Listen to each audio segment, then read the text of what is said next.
What's up, everybody, and welcome back to Fireside Giants. I'm your host, Anthony Rivardo, and today, recapping those 10 practices that the Giants had during training camp. Now, technically, training camp is still going on, but the open practices have ended. Practice is now closed to the public. The Giants are doing their offensive installs and everything else that they want top secret, kept behind the scenes, behind closed doors. That's all happening now as it is officially game week for them. Yeah, that's right. The Giants are preparing to play a football game this upcoming weekend. I can't believe we're finally here. It's exciting. It's only the preseason, but nevertheless, still pumped up for some Giants football this Saturday versus the Buffalo Bills. Of course, since it is the preseason, a lot of the guys that we're going to talk about in this recap and takeaways video, we're going to see a good portion of them on the field on Saturday. We're going to see guys like Jackson Dart out there taking his first NFL snaps in a preseason game. We'll see Marcus Bowe. We'll see Montrell Washington. Abdul Carter should see some playing time. So even though it's only a preseason game, there are plenty of reasons to be excited about it. And that's why I want to let you guys know I will be live on Saturday to watch the game with you guys. Yeah, right here on the channel. If you don't like listening to the play-by-play on the TV or whatever, you can come listen to me react to every single play on Saturday afternoon here on Fireside Giants. So tune in. I can't wait to see you guys there, answer your questions, and just react with you, give my instant analysis and take and reactions. Hopefully, we get some really exciting moments. No Scatterboos, though. I highly doubt he plays. He's still dealing with a hamstring injury. Let's go ahead and start there. Training camp, a recap, right? Let's talk about the injuries. Now, we entered training camp with some concerns surrounding Malik Neighbors. He had that toe injury. It's kind of been lingering since he was even at LSU. He played through it last season. At the start of this training camp, there were some questions. Would he be able to practice in full? Would he miss some practices? Are they going to manage him with a toe injury? Will he be fully healthy? He didn't miss a practice. He got banged up with his shoulder in one of those practices, left early, came back the next day completely fine. Neighbors unscathed, seemingly not bothered by this nagging toe injury that he has. He did at the beginning of camp refer to it as a mosquito bite that just won't go away, kind of indicating that it's more annoying than painful. But nevertheless, he went out there and made a ton of plays this summer at training camp, him and Russell Wilson. We're going to talk about that in a second here as one of the major takeaways. This offense looks good, but let's stick to the injury front. As I just mentioned, Cam Scatterboot dealing with a hamstring injury, seemingly re-aggravated it this past week. He did have an MRI. Brian Dable said that the MRI came back positive, or not positive. They got positive or optimistic signs from the MRI. If it was positive, that would actually be a bad thing in this case, but nothing majorly concerning on the MRI is what Brian Dable told the media. It seems like it's just a minor setback. Hopefully, he's able to make a full recovery sooner rather than later. But the Giants have been very dodgy with Cam Scatterboot. They haven't really given us a lot of clairvoyance on his injury. So I'm hoping that it's nothing major, but there is some concern that he might not get any preseason reps. And that would unfortunately leave him falling behind in this backfield. The first official depth chart was posted today. Scatterboot was listed as the number 3 running back on the roster. We obviously want him to compete and work his way up to RB2, but that might be difficult if he's not competing in this preseason. Devin Singletary, for now, is the second string running back, but I'll continue to update you guys on Cam Scatterboot and his injury as we go through the rest of these episodes. As you all know, I'm sure by now, Bryce Ford Wheaton did suffer a torn Achilles. That was the Giants' one major significant injury, a guy who went down for the season. That was the only one that they suffered through training camp. Thank God. Definitely happy about that. I mean, not happy that it happened to Bryce Ford Wheaton, but only one injury. I've seen other teams have several guys go down for significant amounts of time. That hasn't happened to the Giants, so I'm very thankful for that. But I do feel really bad for Bryce Ford Wheaton. He has fought really hard. He had a touchdown last year off of a blocked kick, proved to be a really good special teams player, has continued to develop, and a really tough break here for him with an injury. Of course, we know he did tear his ACL as a rookie, played well last year, and now torn Achilles. Prayers up to you, my man, Bryce Ford Wheaton. Really hoping that you have a thorough and speedy recovery. Can't wait to see you back on the practice field next season. Hopefully you can fight back for a roster spot in 2026. Speaking of roster spots, there's going to be an extra one open if we don't get Andrew Thomas on the field sooner rather than later. As we all know, he started out the summer on the PUP list, a physically unable to perform list. I will give you guys my own firsthand account of where I think he's at in his recovery. I watched him warm up and do some practice on the side on Friday at this past practice that the Giants had, and I will say I think he's making solid progress. He was doing full sprints. He was doing some lateral agility training as well, and he was working on his kick slide. These are all things that I feel like he wouldn't be doing if he wasn't nearing a return to the field, particularly the kick slide, getting out of his stance at that left tackle position. That's really the thing that he needs to be comfortable doing before he can start to get back on the field. And he did look comfortable doing it. Maybe a little bit rusty at times. A couple of the attempts that he had of getting out of his stance were a little bit rusty, sure, but still looking like he's regaining that comfortability, regaining that strength in his foot following that Lisfranc surgery. I do have a pretty high sense of optimism that he will be ready for week 1. I don't expect to see him in the preseason. You shouldn't either, but we do have a month until the regular season kicks off, Giants versus Commanders, and I would bet on Andrew Thomas being out there for week 1. Looks like he's making progress coming back from this injury. So we'll see, but definitely positivity surrounding him for now. But let's go ahead and talk about some of the more individual players and matchups and takeaways. So again, I mentioned that the Giants' first unofficial depth chart released today. A big glaring takeaway that you have is that there is not a CB2.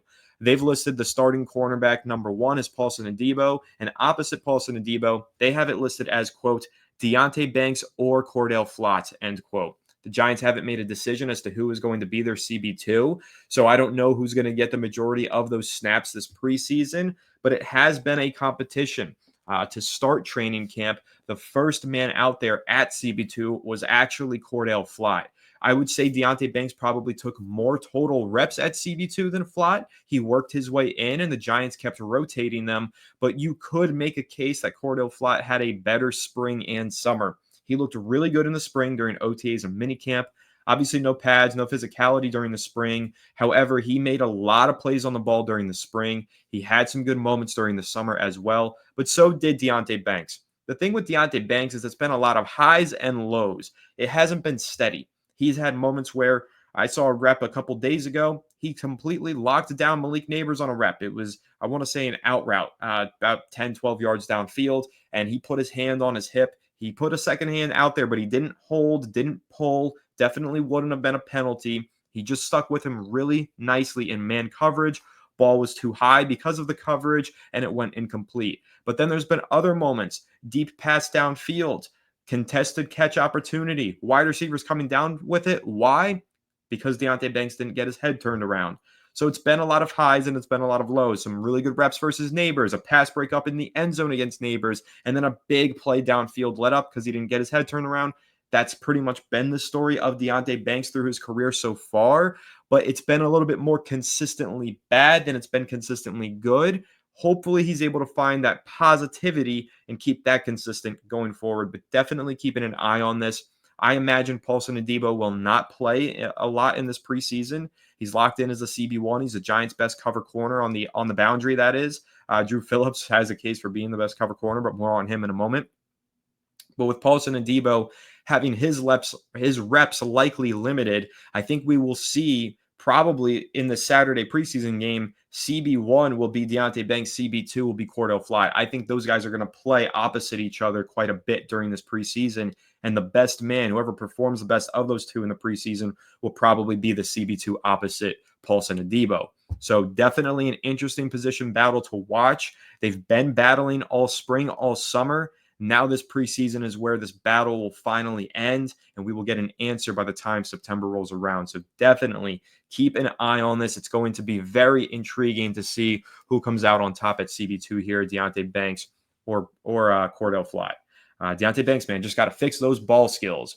All right, moving on, though, I want to talk about some of these young players who did stand out for me throughout training camp. Number one, Drew Phillips has looked spectacular. He really does feel like he's improving. going from a spectacular first season as a rookie. He was the number 13 ranked rookie according to Pro Football Focus last season in terms of overall grade. We know that he was a phenom against the run from the nickel cornerback spot, had some great plays in coverage too. Not a lot of ball skills.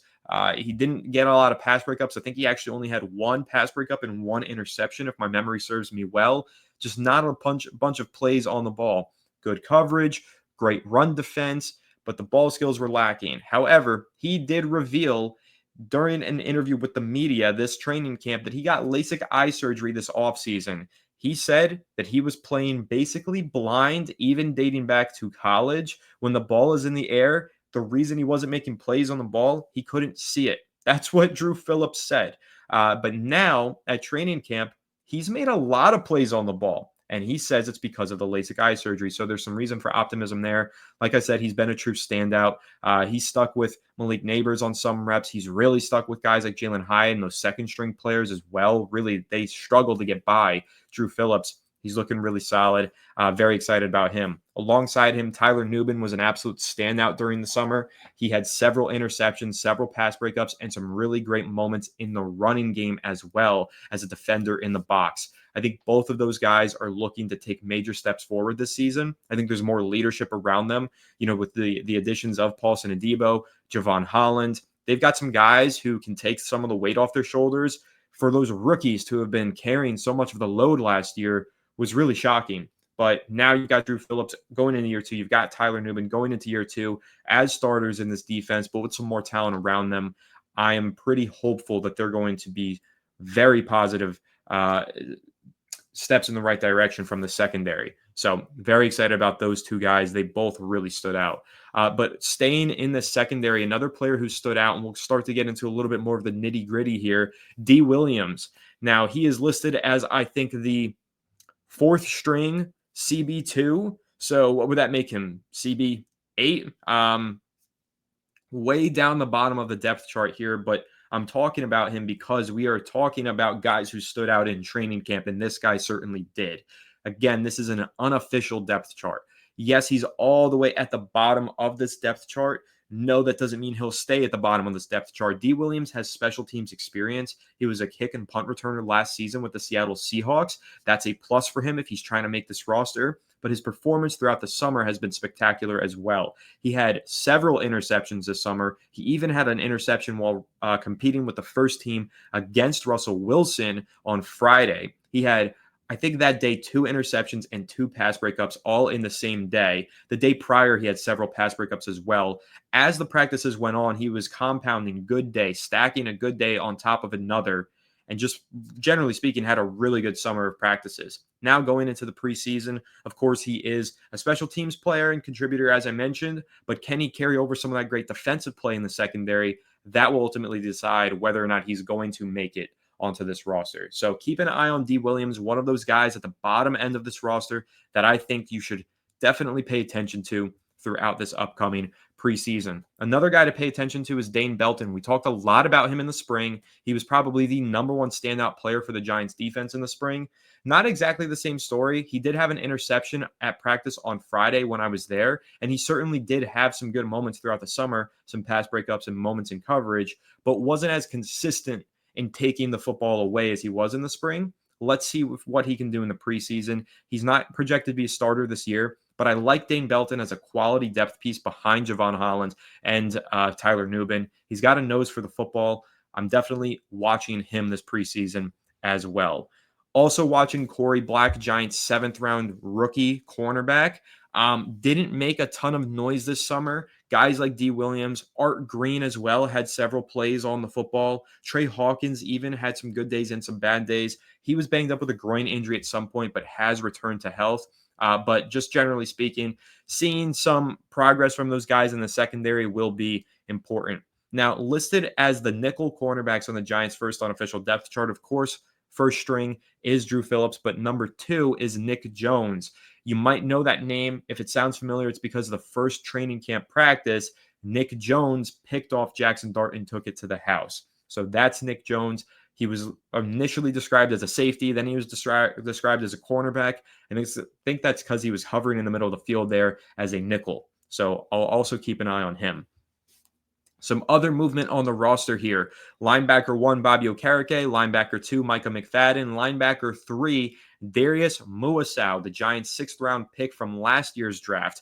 He's actually had a very solid summer, gotten a lot of reps there as the third-string linebacker. Definitely a player to keep an eye on. Could become a valuable depth piece in the middle of the Giants' defense. Now, for the defensive line, we could talk a lot about these pass rushers, and we will. I'm going to talk more about the starters towards the end. Glaze this team, be optimistic, whatever you want to say, towards the end of this episode. But sticking with the nitty gritty, the guys who are more of preseason players than they are regular season players. At defensive tackle, it's listed Dexter Lawrence, the starting nose tackle, of course, but defensive tackle next to him, it's listed as Rakeem Nunez-Roches as the first stringer. Then behind him, Roy Robertson Harris. And then with the third team is Darius Alexander. Now, Darius Alexander is ahead of Jeremiah Ledbetter, though, and I think that's pretty interesting. Ledbetter at the start of camp got some good praise, a veteran that the Giants signed this offseason. There was some buzz that he looked good in run defense. That buzz kind of dissipated rather quickly. He's listed as the fourth string defensive tackle, Darius Alexander as the third string. Alexander has missed a few practices dealing with an undisclosed injury, so that could also be why he's listed as a third stringer. But it also makes sense. He's a third-round rookie. Roy Robertson Harris and Rakeem Nunez-Roches, both are veterans with starting experience under their belt. Makes sense that they're ahead of Darius Alexander on the depth chart. At nose tackle, it's Dexter Lawrence. Second stringer is Elijah Chapman.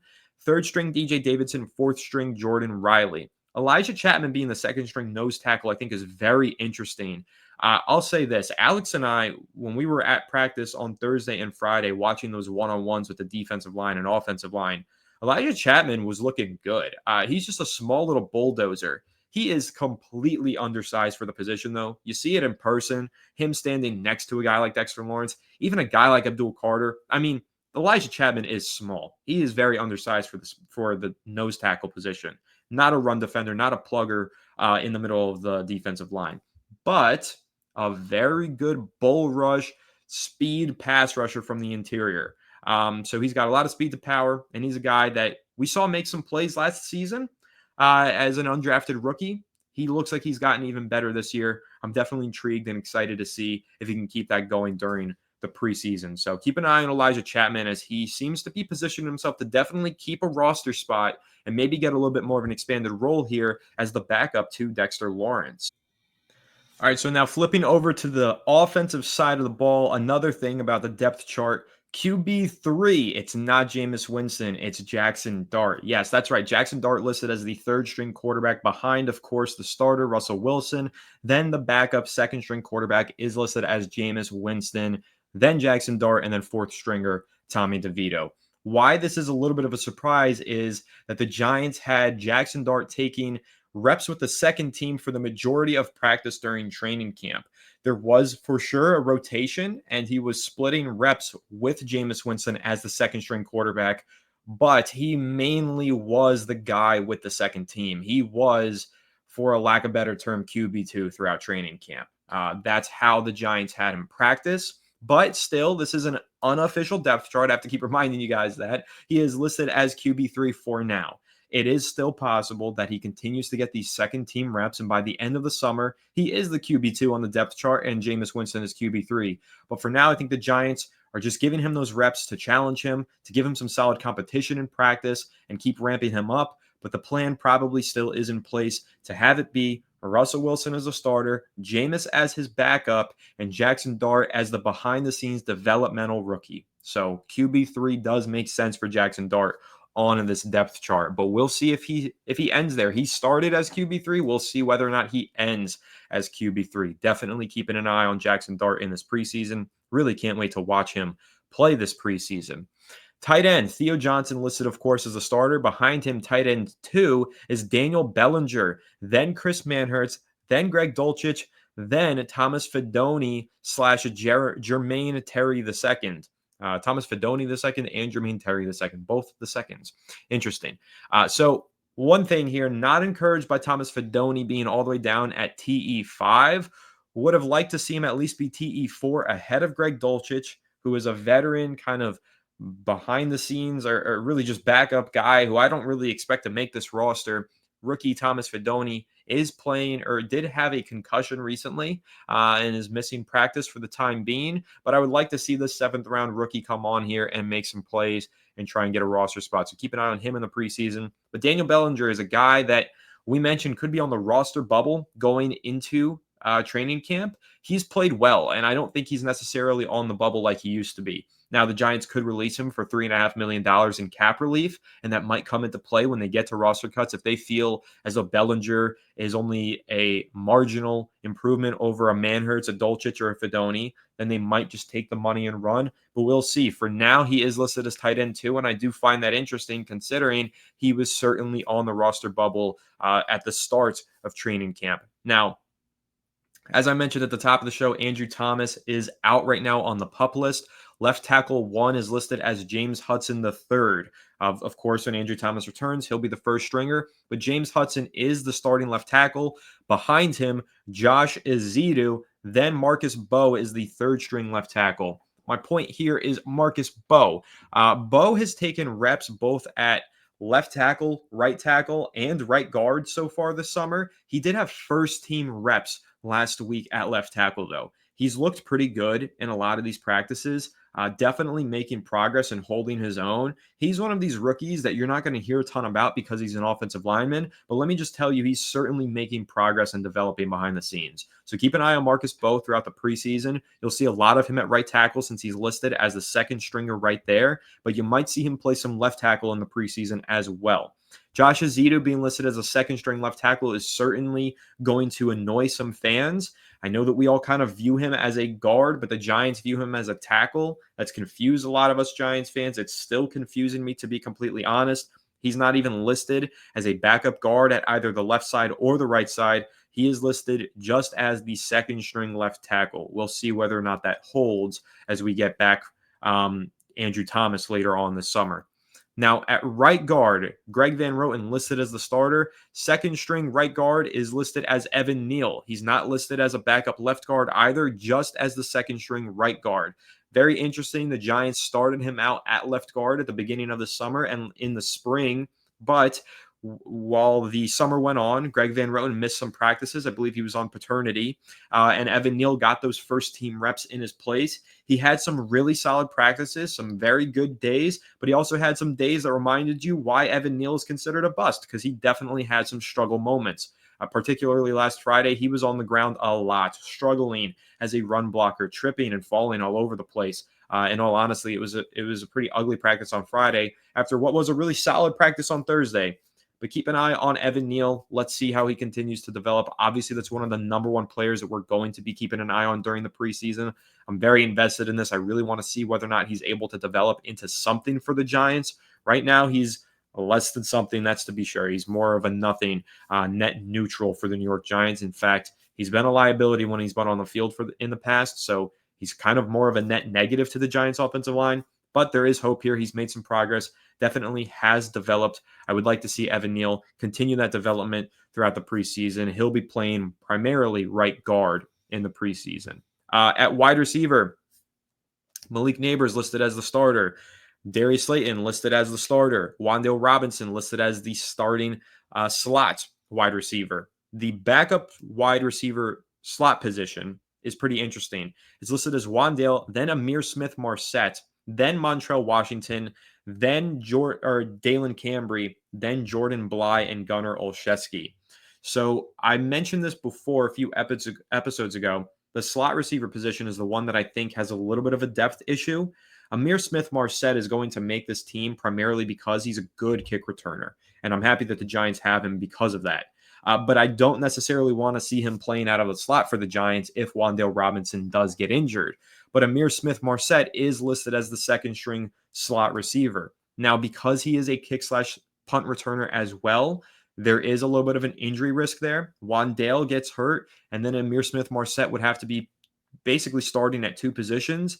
For that reason, of the backup receivers on the Giants roster who've been competing for a roster spot, I think Montrell Washington has a very good chance to fall into place here as a backup slot receiver. I think the Giants need depth at slot more than they needed on the outside because they do have Slayton. They do have, of course, Malik. They have Jalen Hyatt. Competing behind those guys are Little Jordan Humphrey, Bo Collins, Daquan Felton, Zach Pascal, and Juice Wells Jr. So they've got some good depth there. They can pick any of those guys, and I think they'll be happy. Bo Collins has certainly made an impression this summer. But Montrell Washington would be the guy that I would keep an eye on to steal a roster spot because he plays in the slot more than he does on the outside. He's had tremendous chemistry forged this summer with Jackson Dart. The two are connecting on big plays seemingly every single practice. Exciting stuff with the two of them. And I think that Montrell Washington is one of those standouts from the summer. I need to see him continue it into the preseason, but he's a guy that I could see stealing a roster spot later this year. But let's give you guys some more general updates about the performance of some of these players. Abdul Carter was the defensive standout of training camp for the Giants. He was virtually unblockable in one-on-ones. His spin move is seriously, it's unlike anything that I've seen. He literally does a 360 around these guys faster than the speed of light, it feels like. He is flipping by them with tremendous speed. He's playing with power. He's playing with finesse. Abdul Carter's the real deal. I'm excited to see him play. He's going to be special. Now, of course, on the offensive side of the ball, we've got another one of those real deal special players, and that is Malik Nabers. Nobody could guard Malik Nabers at training camp. Now, that tells you that he is a special talent. He's very Jamar Chase-esque. He's going to beat up everybody in front of them. He can do it with contested grabs. He can beat you with routes. He can beat you with speed. He can beat you with power. He can do everything. He is a complete package at the wide receiver position. But also taking away, he's been dominating all of the Giants' cornerbacks. I would like to see some of the cornerbacks improve and start to give him a little bit more of a challenge because nobody has been a challenge for Malik Nabers so far this summer. So even Paulson Adebo has struggled tremendously against Malik Nabers. If you're struggling against Nabers in practice, you might just struggle against A.J. Brown, CeeDee Lamb, and some of these other guys that the Giants are going to face this year as well. So keep an eye on the cornerbacks, but also just know the chemistry that Russell Wilson has formed so far with Malik Nabers is not something that the Giants have had over the last 6 years. They have not had that kind of a chemistry between a quarterback and a receiver since Eli Manning and Odell Beckham Jr. And I'm very serious about this. It's palpable chemistry. It is a very clear bond. The timing that these guys have gotten down is tremendous. They started the summer out figuring things out after some training sessions together. There were certainly some big moments, but I'm saying from the beginning of the training camp to the end of it, the throws that they were connecting on, the anticipation level was just cranked up. It was increased significantly. I mean, we saw reps where Malik Nabers' back was to the football, and that ball was out flying, and he turned around and it landed right in his hands. The timing is perfect. We haven't seen it in a while. We are starting to see it again. Expect a lot of deep shots this season from Russ to Nabers. If it wasn't for Malik Nabers being the standout of training camp, it would have been Russell Wilson. He has been arguably the Giants' top performing player at training camp on the offensive side of the ball. He's been accurate. He's been poised. And his leadership has really made a difference for this team in the locker room, on the practice field, not just with the quarterbacks, but with the receivers, the running backs, the offensive line, and even the defense. He's taken initiative to be a leader for everybody in the locker room, including the coaches. He's given them some of his experience and guidance to the coaching staff as well. So Russ has really had a transformative effect on this Giants team, and he has looked really good at training camp. I know he's 36. I know he's not the player that he once was, not an all-pro anymore, still a good quarterback, and a major upgrade over everything that the Giants have had over the last several years. So I'm really excited about this. He's definitely exceeding my expectations so far, Russell Wilson is, and just the chemistry that he's developed so far with Malik Nabers has got me super excited for this season.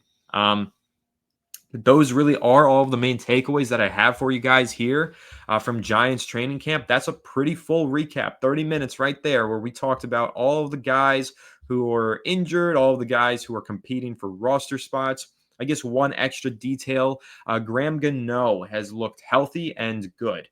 He's going to be the Giants kicker this season. And I know there was question marks about his health, about his salary, and different things like that.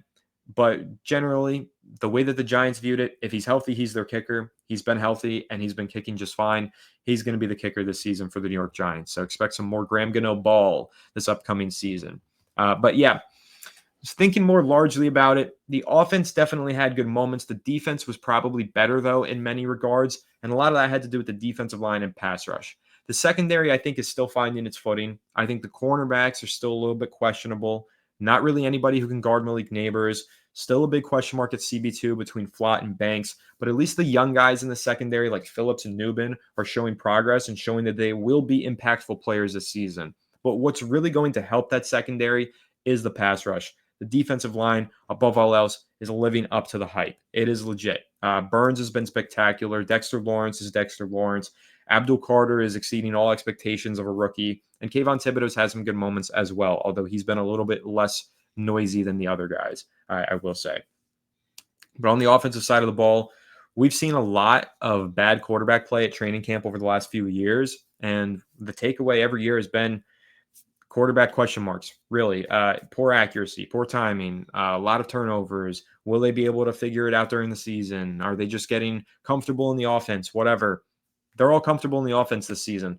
Jameis Winston was even throwing some absolute darts in some of these team drills, like hole shots against cover twos, windows in the middle of the field between two zone defenders with anticipation to lead the wide receiver on a backside dig. Like even Jameis Winston is miles ahead of what the Giants had last summer at training camp. So I'll say stock up on the Giants offense, stock neutral on the Giants defense. We knew the defensive line was going to be sick. Yes, there are some standout players in the secondary, but I need to see more from the cornerbacks. So I'm going to say that the defense, if we entered training camp expecting it to be a top 10 unit, I still feel that way. But I can't say for sure it's going to be a top 5 unit based on what I've seen because there are question marks still at cornerback. On the offensive side of the ball, though, if the expectation was to be a top 25 offense, stock up. I'm going to say more top 20. I even think they could be top 15 this year. I think Neighbors is that explosive. I think they have that much talent in their backfield. And I really do think Russell Wilson is going to put the ball in a position where the receivers can make a lot more plays after the catch. The anticipation is significantly improved in this quarterback room, and it's going to lead to a lot better moments out of this offense this season. So generally speaking, I'm feeling really positive. If we're talking about the vibes at training camp, they're way up. Things are looking a lot more fun and a lot more lively. And there is definitely a lot more camaraderie on the Giants practice field right now than there has been over the past couple of years. So a lot of positivity going on. Coaching staff details, though, guys. Brian Dable has not been calling the plays. Mike Kafka has been calling the plays. I expect that to continue throughout the preseason and, of course, into the regular season. Seems like he has developed a rapport now with the quarterbacks as he's been the primary play caller throughout the summer.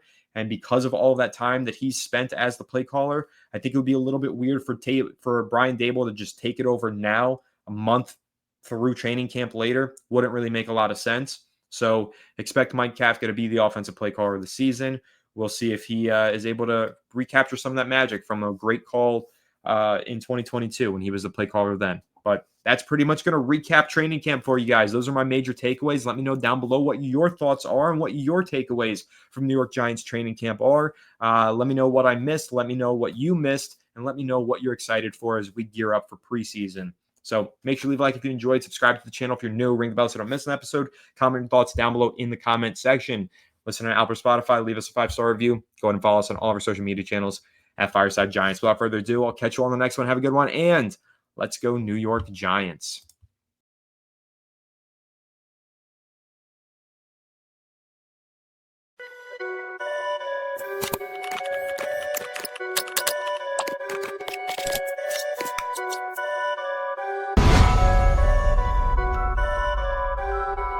Perfect.